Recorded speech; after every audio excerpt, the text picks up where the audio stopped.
설을 하루 앞둔 오늘 도심 공원 묘지는 그리운 이를 기리는 성묘객들로 붐볐는데요. 전통시장도 제수용품을 사려는 손님들로, 터미널은 눈길을 뚫고 고향에 가기 위해 마음 졸이는 사람들로 북새통을 이뤘습니다. 이민재 기자입니다. 민족 대명절인 설 하루 전, 갑작스런 맹추위에도 불구하고 성묘객들의 발길이 이어졌습니다. 온 가족이 모여 웃자란 잡초를 정리하고 산소를 살핀 뒤 차례를 지냅니다. 또 저희 가족들 앞으로 또 더 잘되게 부탁드리는 그런 마음으로도 온 것도 있고, 또 애들 교육상 또 이렇게 저희는 매년 이렇게 오거든요. 이때까지 몇 년을 계속 왔는데 오늘이 제일 추운 것 같아요. 칼바람이 불지만 산소 앞에 모여 정성껏 준비한 음식도 함께 먹습니다. 이렇게 하루비 산소 오니까 기분 좋지? 그렇지. 부산에서 가장 큰 전통시장 가운데 하나인 부전시장은 보시는 것처럼 손님들로 발 디딜 틈 없이 붐비는 모습입니다. 제수 음식을 사려는 손님들과 손님들의 이복을 끄려는 상인들의 목소리가 한데 뒤섞이며 그야말로 활기를 띠고 있습니다. 손님들은 비교적 저렴한 물건을 찾으려 전통시장을 찾았지만 선뜻 지갑을 열기엔 여전히 부담이 큽니다. 설이라서 평소보다는 많아요. 근데 예전보다는 좀 많이 없어진 건 맞아요. 왜 이렇게 비싸냐고, 물가가 너무 비싸졌다고 막 그렇게 얘기를 하세요. 작년에 하고는 거의 한 50%는 오른 것 같아요. 작년에는 그래도 이게 이 박스 뛰기로 샀는데 지금은 뭐 그렇게까지는 살 엄두가 안 나네요. 대목을 놓칠세라 상인들은 누가 먼저랄 것도 없이 손님을 불러 세웁니다. 문어 사가세요. 이거 3만 원인데 27,000원 드릴게요. 우리 사러 오세요. 싸게 드립니다. 버스 터미널도 붐비긴 마찬가지. 명절마다 하늘의 별 따기인 기차 예약. 시외버스는 그나마 표 구하기가 쉽다지만 곳곳이 매진입니다. 일주일 전부터 그 기차표를 찾아봤었는데 다 이제 예약이 되어 있었고요. 바로 버스로 올라가기 위해서 끊었습니다. 귀성객이 몰리면서 도로는 가뜩이나 복잡한데 눈까지 내리면서 도착까진 평소보다 더 오랜 시간이 걸리는 상황. 눈이 어제도 내려오는데 엄청 많이 와가지고 한 6시간 정도 걸렸어요. 1시간 반 정도 더 걸렸죠. 손님들도 안전해야 되고 또 기사인 저도 안전해야 되니까 무조건 서행이죠. 오늘 하루 부산 경남 고속도로 평균 예상 교통량은 82만 대, 설 당일인 내일은 120만 대로 크게 늘어 극심한 정체가 예상됩니다. 밤사이 기온이 급격히 떨어지는 만큼 도로 곳곳의 블랙 아이스에 대한 주의도 필요해 보입니다. KNN 이민재입니다. 아파트만 있는 도시라는 오명을 받는 부산에도 글로벌 비즈니스 도시로 변화하기 위한 움직임이 활발합니다. 해운대와 북항의 대규모 개발 사업들이 본격화되면서 우수 인재들을 위한 대규모 오피스 단지 조성도 본격화되고 있습니다. 김민욱 기자가 보도합니다. 글로벌 허브 도시를 꿈꾸는 부산은 물류, 금융, 디지털 첨단 산업의 도약을 준비하고 있습니다. 대표적인 곳은 센터 미직으로 부산형 판교 테크노밸리를 목표로 AI, 바이오 산업 육성을 준비합니다. 센텀시티 옛 세가삼이 부지에는 양자 컴퓨팅 단지인 글로벌 퀀텀 콤플렉스가 추진되며 해운대 옛 한진CY 부지에는 AI, 빅데이터 등 첨단 산업 스타트업들이 입주할 유니콘 타워도 들어섭니다.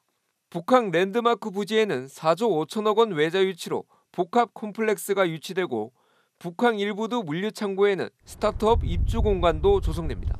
센텀 이산단이 도심 융합 특구로도 지정되었지만 이런 미래 신산업을 집중적으로 북한 같은 경우에는 스타트업과 금융에 특화된 혁신 클러스터를 만들어서 이처럼 곳곳에 대규모 개발 사업이 추진되면서 업무용 오피스 단지 조성도 활발해지고 있습니다.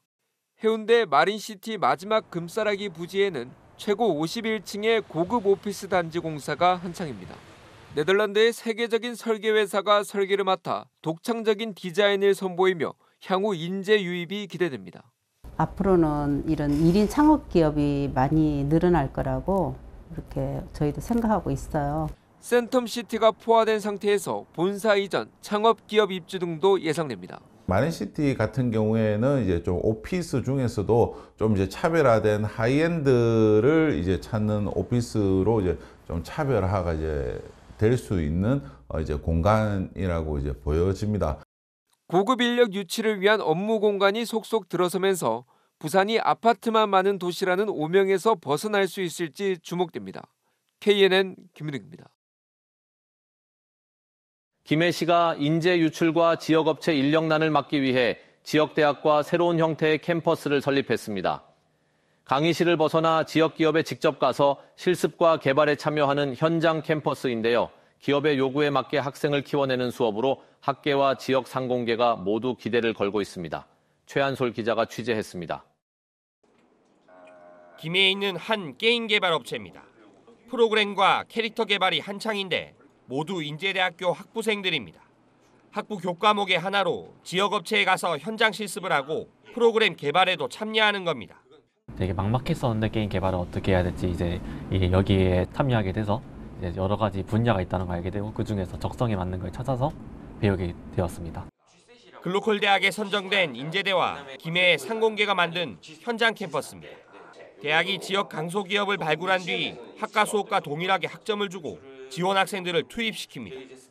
일반 산학협력과 다르게 오로지 기업 요구에 맞도록 학생들의 능력을 키워내는데 채용으로도 직접 연결됩니다. 현장에서 같이 프로젝트를 진행을 하는 걸 하게 됩니다. 그 다음에는 이제 그 친구들이 중에서 이제 그 채용을 할 수 있는 친구들과 또 다른데 자기가 더 발전을 위해서 다른 곳에 가는 친구들도 그렇게 나누어집니다. 이번이 첫 학기인데 24개 업체에서 110명이 교육을 받고 있습니다. 대학 측은 올해 50여 곳을 더 확대할 방침입니다. 상공계도 대학도 윈윈할 수 있는 제도로 모두 반기고 있습니다. 많은 기업들이 이 학생들하고 이런 교류를 통해서 진짜 우리 김해에 있는 대학들이 외부로 유출 안 되고 가능하면 관내에서 다 취직도 하고 또 그런 선순환 구조를 가질 수 있게끔 적극적으로 지원을 할 생각입니다. 김해시 또한 적극적인 지원을 약속하면서 김해의 민관학이 손잡은 현장 캠퍼스가 지역과 기업 모두를 살릴 대책으로 기대를 모으고 있습니다. KNN 최한솔입니다.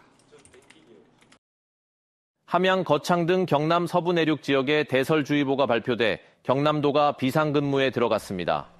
도로통제 구간은 함양 오도제, 원통제, 거창 남령제 등 2개 지역 3곳입니다. 어제 새벽 6시 반쯤 하동군 금남면의 한 마을에서 누전으로 인근 4개 마을 450가구에 정전이 발생해 4시간 만에 복구됐습니다. 어제 오후 3시쯤에는 남해고속도로 하동군 진교면 부산 방향에서 6중 추돌 사고가 나 1명이 다치기도 하는 등 사건 사고도 잇따랐습니다. 오늘 낮 12시쯤 부산 계금동의 한 도로에서 SUV 차량이 경사로를 내려오다 안전 펜스를 뚫고 5m 아파트 옹벽 아래로 추락했습니다. 이 사고로 운전자 60대 A씨 등 2명이 다쳐 병원에서 치료를 받고 있으며 경찰은 A씨가 브레이크가 작동하지 않았다는 진술을 토대로 정확한 사고 경위를 조사하고 있습니다. 부산의 아파트 매매 가격이 135주 연속 하락하며 역대 최장 기록을 이어갔습니다. 한국부동산원에 따르면 이달 셋째 주 기준 부산의 아파트 값은 전주 대비 0.07% 하락해 2022년 6월부터 2년 8개월째 연속 하락한 것으로 나타나 통계 작성 이래 최장 기간 하락세를 기록했습니다. 경남의 아파트 가격은 지난해 11월 둘째 주부터 석 달째 하락하고 있습니다. 부산지법 형사 16단독은 아동복지법 위반 혐의로 약식 기소된 부산시 유도회장 A씨에게 벌금 300만 원을 선고했습니다. A씨는 지난 2023년 전국 소년체전을 앞두고 기술을 알려줘도 제대로 못한다는 이유로 학생의 뺨을 수차례 때린 혐의로 재판에 넘겨졌습니다. 약식 기소에서 벌금형을 받은 A씨는 판결에 불복해 정식 재판을 청구한 것으로 알려졌습니다.